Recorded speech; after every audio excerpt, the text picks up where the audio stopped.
दोस्तों, आपने देख ही लिया था किस तरीके से राहुल गांधी ने पूरी की पूरी मोदी सरकार की बखिया उधेड़ कर रख दी थी। जैसे ही राहुल गांधी ने वो बयान दिया था, उसके बाद से ही लोकसभा के स्पीकर यानी ओम बिरला साहब समझ गए थे कि पिछले कार्यकाल में उन्होंने जो किया है उसको लेकर विपक्ष उन्हें भी बख्शेगा नहीं। तो ये देखिए, इसे संयोग मानिए या प्रयोग मानिए, खास तौर पर उस सांसद के बोलने से पहले ही ओम बिरला अपनी सीट छोड़कर चले गए, जिस महिला सांसद पर गंभीर और संगीन आरोप लगाए गए थे, जिनको मोदी जी के कहने, शाह बाबू के कहने की वजह से निष्कासित कर दिया था संसद से।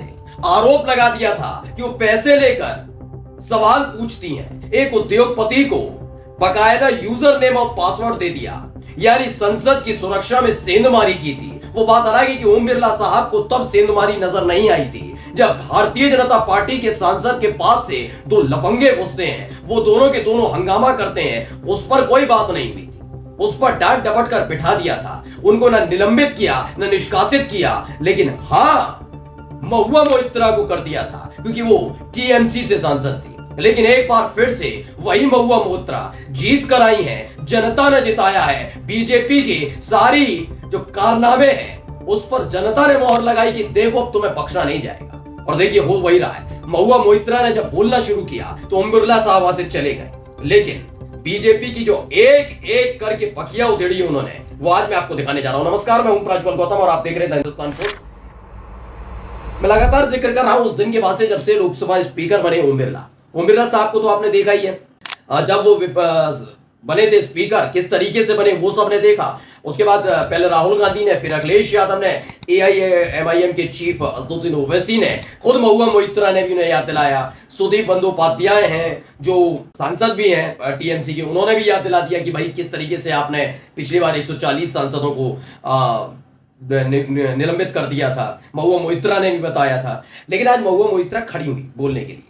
उन्होंने देखी किस तरीके से भारतीय जनता पार्टी को इस देश की जनता ने सियासत से और सत्ता से उखाड़ फेंकने का प्लान बनाया है, उसको खोल कर रखा। पहले देख लीजिए और सुनिए। We have 33,000 gods in India, but in our democracy, the most supreme of them is the Ganadevata, the Lord of the people, and they have punished you.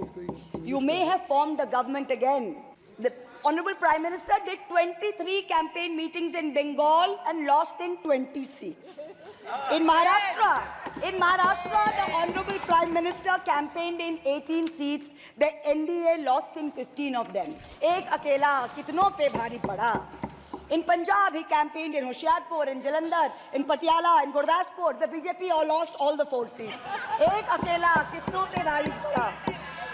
In Rajasthan, he campaigned at Banswara with the most disgraceful references to Muslims. In outright violation of the law, the EC kept quiet. Not only did the BJP lose Banswara by over 2 lakh votes, the BJP, which had won 25 on 25 in 2019 and won the state government only months ago, came down to 14 seats. Ek akela kitno pe bhari pada. 3 states, Uttar Pradesh, Maharashtra and Bengal, account for 170 seats. That is exactly 1/3 of India. The BJP won in only 54 of them. Ek akela kitno pe bhari pada. तो सुजाता है, उन्होंने से tweet किया, क्या लिखा? बड़े अन्यायपूर्ण तरीके से बाहर किया गया था महुआ मोइत्रा को। अब अपनी हार की डिटेल उनके मुंह से सुनकर बुरा लगा होगा, लगता रहेगा। दरअसल जिस वक्त ये होना चाहिए था, खास तौर पर ओम बिरला साहब को, वहां जगदंबिका पाल जो बीजेपी के सांसद हैं वो जाकर बैठे हुए आसन पर बैठते हैं। ऐसा होता है जब सदन में नहीं होते तो एक वरिष्ठ सांसद एक पीठासीन के तौर पर वहां बैठते हैं, निभाते हैं स्पीकर की भूमिका। लेकिन ओम बिरला साहब नहीं थे, क्योंकि ओम बिरला ने देख लिया था कि राहुल गांधी ने जिस तरह का माहौल क्रिएट कर दिया, जिस तरह का माहौल बना दिया, वो आंखों में आंखें डालकर मोदी, शाह, भूपेंद्र यादव, राजनाथ सिंह, किरण रिजिजू किसी को नहीं बख्श रहे। ऐसे में महुआ मोइत्रा, जिनके साथ पिछले ही कार्यकाल में खास तौर पर ओम बिरला ने गलत किया था, उनकी बहुत लानत मलानत हो सकती थी। इसलिए पहले ही फुर्सत में वहां से चले गए और जगदंबिका पाल बैठे। लेकिन आपने देखा, बताया महाराष्ट्र, बताया पश्चिम बंगाल, बताया उत्तर प्रदेश, ये अलग अलग राज्यों में कितनी हवा चली मोदी जी की, एक एक चीज बताई। आंखों में आंखें डालकर महुआ मोइत्रा ने कह दिया साफ साफ लफ्जों में कि सुनिए भाई, आपसे डरते वरते नहीं है।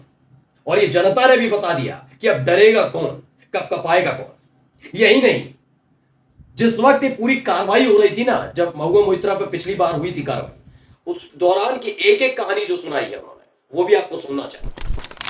7 months ago, on the 8th of December, this house was transformed into a Kuru Sabha, presided over by a blind Dhritarashtra, where Dushrasan Darbaris made every attempt to disrobe Draupadi. The ethics committee that voted to recommend my expulsion on the 9th of November, they voted 6-4, had 10 members and 1 chairperson. Of the 5 Lok Sabha members from the BJP, 4 have not returned to the house. The chairperson, a BJP member, has also not returned. The Congress turncoat from Punjab who voted against has also not returned. The BJP lady MP from Maharashtra who started the debate in the house on behalf of the BJP has also lost. Much like Lord Krishna protected Draupadi, the people of Krishnanagar have protected me. In the last year, a lot of people look at me and say, "Oh, Mahua, you must have lost a lot. You lost your membership, you lost your house. And by the way, I also lost my uterus due to a surgery." But you know what I gained? I gained what Rahulji said, the freedom from fear. I do not fear you. I will see the end of you. We will see the end of you. Your ED, your CBI, your income tax, your trolls, your media, your bought out judges, nobody can scare us. तो सदफ आफरीन है, वो लिखती है, मैंने अपनी सदस्यता खो दी, मैंने अपना घर खो दिया, मैंने एक ऑपरेशन में अपना गर्भाशय भी खो दिया, लेकिन आप जानते हैं कि मैंने क्या हासिल किया? मैंने डर से आजादी हासिल की। मुझे डर नहीं लगता, मैं तुम्हारा बीजेपी अंत देखूंगी, महुआ मोइत्रा की दहाड़ को सुने। मतलब लोकसभा टीवी का ये पूरा पोर्शन बहुत ज्यादा जरूरी हो गया, क्योंकि मैं बता रहा हूं ना कि कल तक क्या होता था ना, ये लोग सुनते नहीं थे। आपने मोदी जी से सवाल पूछ लिया, शाह बाबू से सवाल पूछ लिया, आलोचना कर दी, निलंबित, बाहर फिकवा दीजिए।